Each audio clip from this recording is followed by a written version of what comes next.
these folks exist? Mainly, they want to create money, power, and influence in society. A large portion of the money aspect in the 20s was, of course, through bootlegging. The nation was in a period of prohibition started by the Volstead Act that was passed through Congress in the summer of 1919. Now, the Volstead Act was very specific in its wording. It expressly outlawed the manufacture, sale, and transportation of intoxicating beverages. So you could not make alcohol, buy it, or sell it, and you couldn't move it around either. Leaving out one fairly obvious thing that did not get banned, you could still do with alcohol. Could anyone guess? Consume. That's correct. You could consume alcohol. The drinking of alcohol is not directly outlawed. That's a really weird looking back on it, but it was most definitely a real part of everyday life during these days. Now, folks, knowing full well what these rules are going to be, they have almost a full year to prepare themselves. They do just that. Getting into a mad rush to fill their basement, their cellar, their attic with as much as they can possibly hide away. Often accompanied by uniformed and at times smiling police officers. Now, it seemed that these officers have been paid off or had favors done for them in some way. That stuff definitely did happen and does happen in some respect all the way to this day. Probably not the case here.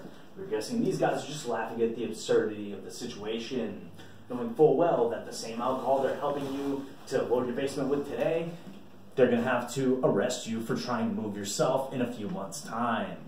This is the sort of fundamental hypocrisy that's right at the heart of why things go so terrible during these years. To the point that Prohibition only lasts for 13 years, getting overturned by a constitutional amendment in 1933. Hopefully that's nothing we'll revisit anytime soon.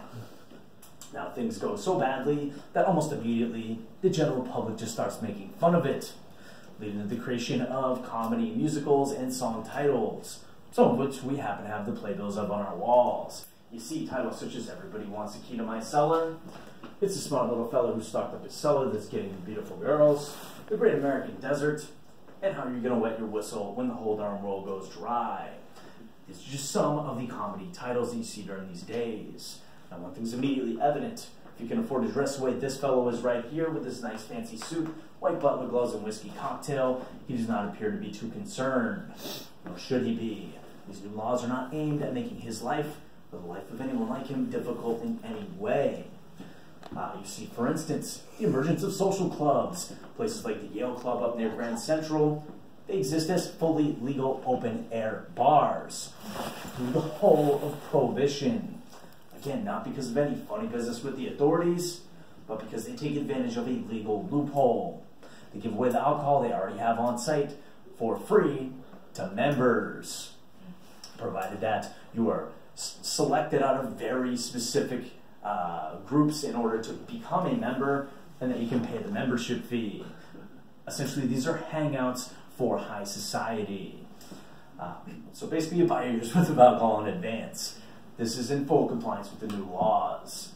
Now, you see that same attitude reflected through the power structure. Woodrow Wilson himself, one of the presidents we had during Prohibition, and a pretty big-time drinker in his own right, he was actually given a 3-day dispensation from the Volstead Act so he could move his own personal collection from the basement of the White House into his own private residences. I wish I possessed the creativity to make this stuff up. So it remains then like now, if you have the power in society, if you have the money, you can essentially skirt your way around the law. Because after all, what you have here is not the total elimination of alcohol and all of its ills from society, as we're often led to believe. Really, Prohibition was an era of compromise, and really was an exerting of control from the ruling masses over the less favorable of society, the more poverty-stricken, virtually every type of immigrant group, and ultimately, as a byproduct, the average citizen. Now, if you were part of one of these groups the law is targeted, you might have to work a little bit harder to get your hands on some alcohol during these times. You might even have to break the law to do so. You wouldn't have to get as creative as one might initially think. The looking at artifacts on this side of the room will speak to what the average citizen was doing. Now, most obviously, folks just take to the woods. They start making it themselves using one of these Prohibition moonshine stills like we have on display. Pretty basic, inexpensive devices. You can see right here, 2 buckets. One of them has a lid. The idea is that you fill this end up with fermented corn or grain, rest with water, seal it up, get the nice airtight vacuum seal, heat it up over an open flame. If you did everything right out the other end, you have a bucket full of moonshine, or white lightning as they call it. A couple little issues with this approach. Moonshine is illegal to make. You have to do it right out in the open. You're the perfect target for law enforcement. Secondly, not everyone is quite so great at making this stuff, so if you're unable to get the nice airtight vacuum seal, you end up with leaking alcohol vapor going over an open flame. It's the perfect bomb. People blow themselves up left and right with these things. They're the meth labs of their day.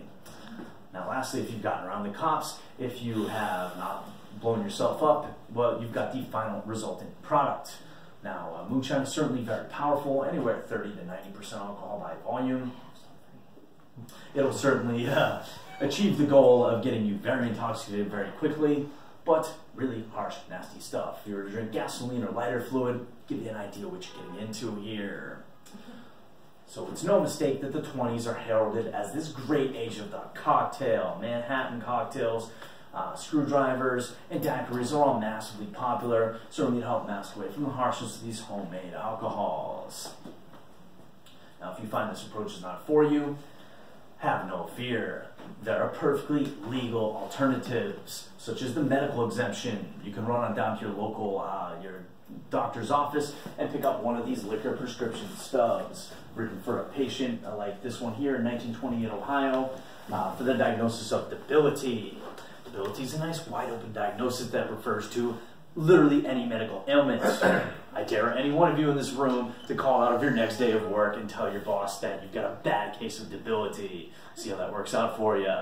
At that same time, you can use that same excuse to walk into a doctor's office during these days and be issued a prescription for alcohol to be served as medicine, when it's the same exact dangerous substance that's just been vilified and outlawed and deemed too dangerous for human consumption. Rather laughable workaround at best. Now, if you find that this is not for you, have no fear. Not the only option that you have. You can actually go to your local hardware store, where you can pick this stuff up by the caseload. What it is industrial use grain alcohol. Certainly very powerful, 180, 190 proof. It's almost 100% pure alcohol solution, meant for its great many industrial uses, which include embalming bodies, stripping paint, sterilization of medical tools, uses that it still has all the way to this day. The one thing your federal government figures not one person be crazy enough to have to do is drink it. They're very wrong about that. This stuff is massively popular. It's available for next to nothing.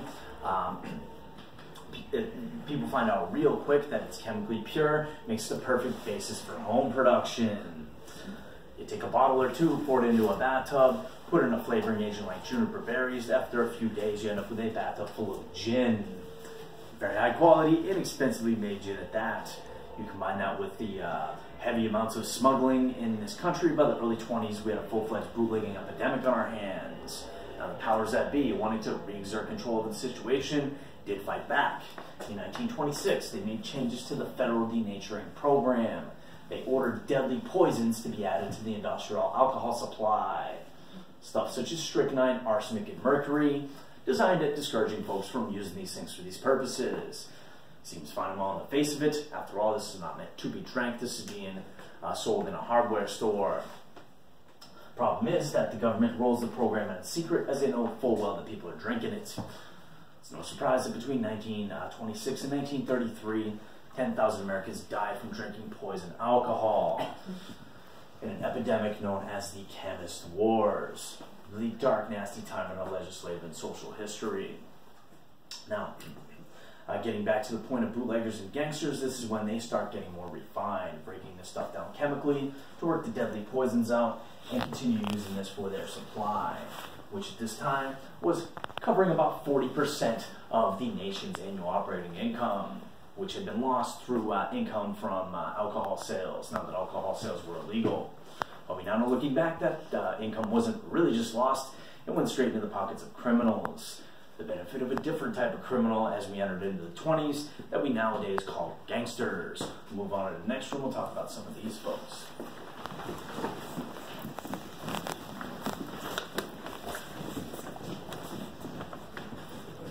So I'm going to start by talking about this wall right here, and the wall of the very powerful Jewish mob of the Lower East Side, and the rise of the multi-ethnic criminal empire.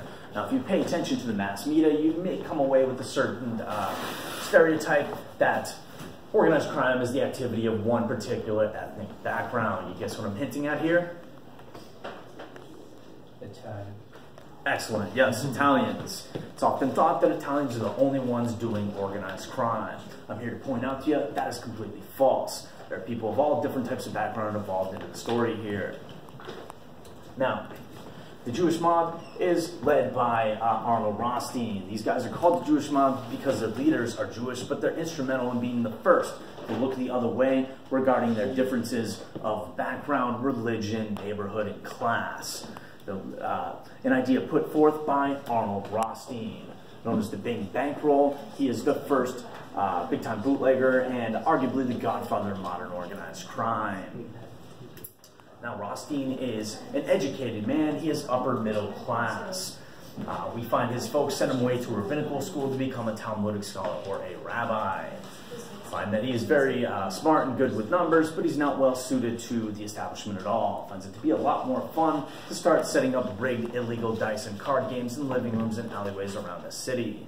Before you know it, the card games grow into full-blown casinos, where gamblers are known to lose as much as $300,000 in a single night to Rothstein, over $3 million in modern terms. Things take a huge leap forward in 1919. He fixed the World Series of Baseball. Known as the Black Sox scandal, he agreed to pay off 8 members of the Chicago White Sox baseball team to lose the World Series on purpose so he could make a huge score in the gambling markets. Now the players get caught, found out, and kicked out of baseball for life. They're also paid pennies on the dollar versus what they were promised to be paid. Some players report having been paid nothing at all. Pretty bad outcome for not having a career anymore. Much better outcome for Rothstein, however. He comes away with a huge amount of cash. He's cleared of all charges criminally, and he comes away with a massively inflated criminal profile. Now it's known throughout the streets, he's just pulled off this grand crime and gotten away with it. Times itself nicely with the beginnings of bootlegging. 1919, with the passage of prohibition laws, he selectively recruits and actively mentors a lot of the smartest and toughest of the local street gangs to expand. Rounding up fellow Lower East Siders, Meyer Lansky, a Polish-Jewish fellow, and his boyhood friend, a Sicilian by the name of Charlie Lucky Luciano, along with their boyhood friend, a Brooklynite by the name of Benjamin Bugsy Siegelbaum, better known as the notorious enforcer Bugsy Siegel. Now, this violent, cunning, deadly gang ended up in charge of 2/3 of the bootleg alcohol running through the streets of 1920s New York. At the time, estimated home to 30,000 plus speakeasies. Now, this run comes to an end in 1928 when Rothstein's killed in a card game gone bad. Noted by the press, as you see right there, just as a murdered gambler, not murdered bootlegging kingpin, and nothing to do with his other criminal activities. That result, definitely not an accident. Carefully keep his name out of anything to do with his crimes publicly. Pulling strings from the background, minimizing his risk, maximizing his gains. Seems like common sense to us now, but he's the first to take this business-like approach and bring it into the running of criminal operations. Now, the next in line, Lansky and Luciano take the city by force. They're the victors of a gang war. Luciano, in particular, became the #1 feared crime figure in America. He was offered the title, copy to tutti copy, boss of all bosses. If he accepted, he would have been able to name his own price on taxes and goods in the city of New York, and he would have been the head of the whole criminal organization nationwide. All other lower-ranking bosses would have to give him regular tribute payments to stay in business and, frankly, stay alive. What he did was to immediately turn down this title, taking a rather different path, which is smarter and, frankly, for us, a bit more interesting than that first path would have been. One of the first things he does is to help set up an industry conference, namely the Atlantic City Conference of 1929, the world's first industry conference for professional criminals. Now, the story is that Lansky, Luciano, and 36 heads of criminal organizations Reaching as far away as California, they assembled on the Atlantic City Boardwalk in southern New Jersey to come up with solutions for the growing issues of overcompetition, inter-gang violence, vigilante killings, and random street violence that were plaguing the newfound points of just straight out making money. What they did was to further build off the model of Rothstein from earlier, settling their differences like business people. They formed a new organization known as the National Crime Syndicate, dividing the nation into a number of different territories, which later on would be governed by a board of directors known as the Commission. You can see sort of the type of business and corporate language at play here. Now, under this new situation, if you had an issue inside your gang, your own territory, you could still settle matters however it is you saw fit. Nothing changed there. But if you had an issue outside your gang in a rival territory, you were no longer allowed to go off half-cocked guns blazing, taking care of the enforcement yourself. That's not civilized activities. It's not what they'll be involved with. You've got to sit down with a member of the commission, explain your issue to them. If they deem your complaint is valid, they'll carry out the enforcement of it for you. It was the birth of the centrally sanctioned hit, which dovetailed nicely with the next development 2 years later, when we see the formation of 5 families here in New York. Lucky Luciano, having turned down the control of the city for himself, he bands together with a Chicago mob boss known as Johnny Torrio. The two of them divide all criminal exploits in the city of New York into 5 different territories with Italian gangs with Italian heads and names. They agree to not compete for territories and for rackets, not kill off each other's boss. They also agree to never speak a word about what's going on inside their gangs under penalty of immediate death. This is the honor code these folks in many ways live their lives by for many decades afterwards. The reason why they're able to wield a huge amount of power and make tons and tons of money. The immediate takeaway for the average citizen not involved in any of this is that yes, acts of deadly violence do still happen. I don't mean to imply that all of a sudden this became a crime-free wonderland. We now know, looking back at history, that is certainly not the case. But people are being dealt with in barbershops, locked off bar rooms, being thrown into the East River after being hacked to bits, and people are being driven off into the wilderness of New Jersey and the Meadowlands and other such locations. For the average citizen not involved in any of this craziness, crime became self-regulating. It's quite likely that your block just got a lot safer and stayed that way for quite some time, which is the exact opposite of what happens in another American hub of organized crime. In the Midwest, we've got the hub of Chicago. And for that, I'm going to turn it over to my esteemed colleague, Tillman. Hi. Well, the city of Chicago, of course, was also very interesting for members of organized crime for several reasons. It was close to the border to Canada, where prohibition already was over. It was very well connected on the railway tracks, and it was known for having a pretty corrupt police unit. And people who think about gangsters from Chicago probably mostly think about this guy here, Mr. Al Capone, and maybe of his boss, this guy over here, Mr. Johnny the Fox Torrio.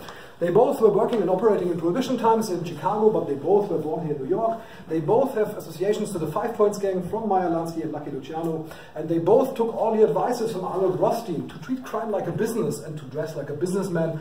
Pretty serious, as you can see on all of these pictures. Al Capone, anyway, was a pretty flamboyant character who was aware on how important it is to have a good reputation. So he was always working on this. For example, here you can see him generously buying an apple from a World War veteran.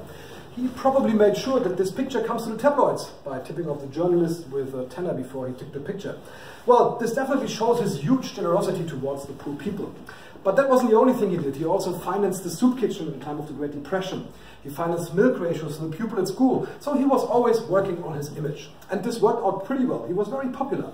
As you can see on this picture here, as this baseball player here comes up to him to demand an autograph by him, he was even that popular that he was featured on the front page of the Time magazine as the Man of the Year in January 1930, which I really think shows his huge popularity from back in the days.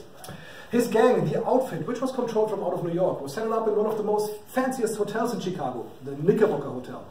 But the Outfit wasn't the only gang who wanted to have a piece of the cake from Chicago.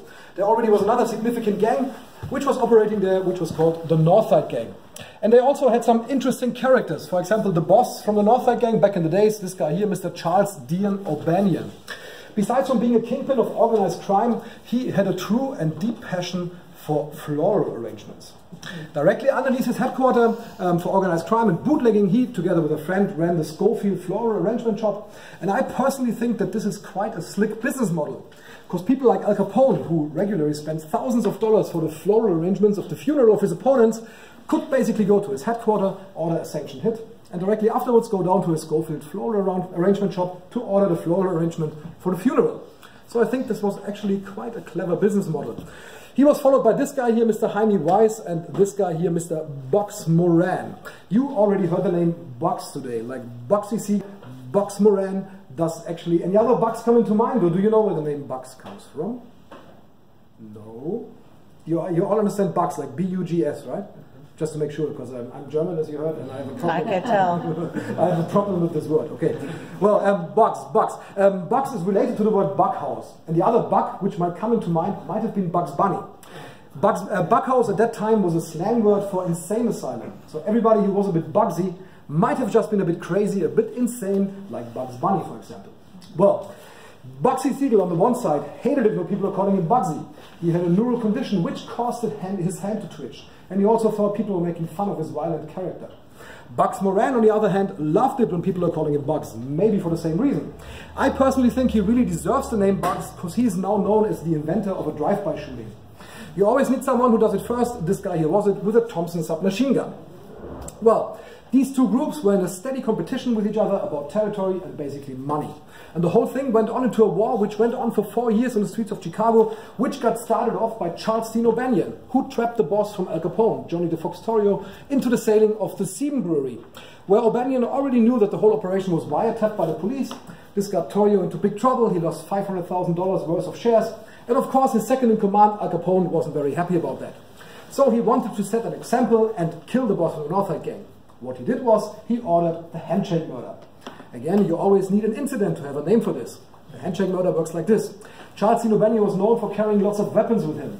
So Capone sent 3 of his associates to his floral arrangement shop. One was pretending to do a contract about a floral arrangement, and while he was shaking his hand with the right hand, he grabbed the other one with the left, and the other 2 came out from the back and shot him down. That was the handshake murder. And also the end from Charles Dean O'Banion, which left Jaime Weiss as now the first in command of the Northside Gang. Of course, he wanted revenge. He wanted to do exactly the same thing that Capone did to his boss, to the boss from Al Capone, Johnny Torrio. So he went to his house, shot him 5 times, magic-wise the 6th shot jammed. Johnny Torrio survived and retired from organized crime. Well, now we have Jaime Weiss as the boss from the Northside Gang, and Al Capone as the boss from the outfit. Jaime Weiss was one of the few guys where Al Capone was really feared of. He knew that he was pretty ruthless and violent, so he thought it might be the best idea to kill him first.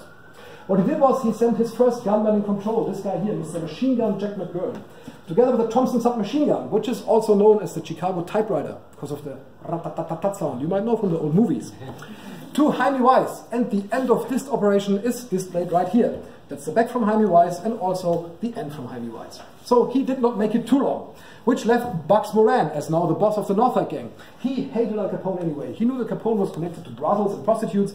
He, as a good old Roman Catholic, did not like this. So he sent 5 of his associates to a hotel where he was resting at. They shot randomly 1,000 rounds into this hotel, but Capone was at the lobby having a drink, so he did not get bothered too much. The only thing that bothered him was that Capone tried to kill him. So he thought it's about time to get rid of the whole Northside Gang. And while he was fishing in his mansion in Florida, he ordered one of his associates to tell Bugs Moran, who was now the head honcho from the Northside Gang, that there will be a truckload of whiskey coming into a warehouse. Bugs Moran took the bait, sent 7 of his associates to the warehouse. He himself made a short stop at the barber, which basically saved his life. Because when those 7 guys arrived at the warehouse, there were already 2 police officers waiting for them there. Back in the days, this would actually not have been a big problem. Just facing the wall, raising the hand, paying a bribe, and that's it. But unfortunately, those 2 police officers were not police officers. They were associates from Al Capone, camouflaged as police officers. Well, and what happened then is the now infamously known St. Valentine's Massacre, where those 7 guys got shot from the back from the associates from Al Capone. This is an original crime scene photo from the bloodbath. This is a recreation scene from the police station. And this incident is indeed very important to understand. Because I mentioned at the beginning that Capone somehow had quite a good popularity and people were accepting him for all his violations against the Walzer Act, basically supplying them with alcohol. This incident made his star begin to fall, because people were sick of those bloodbaths on the streets of Chicago. They thought that's the behavior of a coward, shooting 7 people from the back. The tourists might not come to Chicago anymore. People like Elliot Ness, which you might know from The Untouchables, the movies, the series, the book. The movies, he was played by Kevin Costner, were on his back anyway, trying to get him down for all these violations against the Volstead Act. But they never could get him down for any of these violations. So I want to ask you if you actually know for what they finally got him down for. For working tax. Yes, tax evasion. Yeah, tax evasion, yeah. And, well, the most popular bootlegger and gangster in Prohibition times had to go to jail for tax evasion, right. And this was actually a pretty new crime. So the punishment was pretty severe. Capone himself thought it might be a good idea to go into a state prison voluntarily. That's what he did. He went to Philadelphia because he thought that the waves might calm down, but they did not. He got sentenced to 14 years into prison. He first was transferred into a state prison in Illinois, then he was transferred to Atlanta, but this was more the home of a celebrity than a prison cell, so the authorities decided to transfer him to Alcatraz, where he was supposed to stay for 4 more years, but luckily or unluckily, depends on how you want to see it, he got an early release. It goes back from the times when he was working here in Coney Island, Brooklyn, at the Harvard Inn as a bouncer, where he also got his nickname from, Scarface, because he went into a fight with a local bouncer there, Frankie DeLucio. He also contracted syphilis. And as he did never get a proper treatment from a doctor because he was feared of needles, this syphilis was eating away his brain. And the authorities claimed that when he got his early release after only 1.5 years, he had the mental capacity of a 5-year-old. He went back to his mansion in Florida where he was living for 5 more years. And it is said that shortly before he died, he was hallucinating about the people whom he had killed, about the murders whom he